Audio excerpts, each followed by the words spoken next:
Hi, good afternoon. My name is Robert Jordan with Grand Cru Vineyard Management. Today we're going to discuss spur pruning on a bilateral cordon. What we have here is we have a vine trunk coming up, and then we have one cordon going to the left and one cordon going to the right. These are our spurs. And what you see here is you see last year's canes cut about 8 inches tall, and we call this pre-pruning.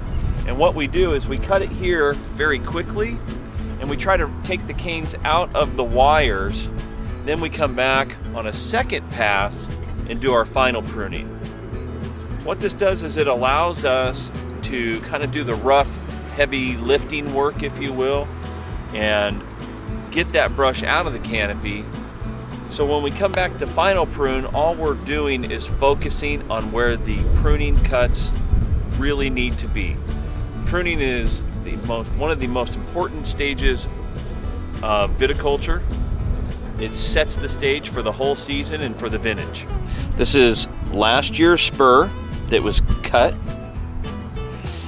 This is last year's cane out of one bud, and this is last year's cane out of another bud. This is a bud. So this year, this bud will turn into a cane during the growing season.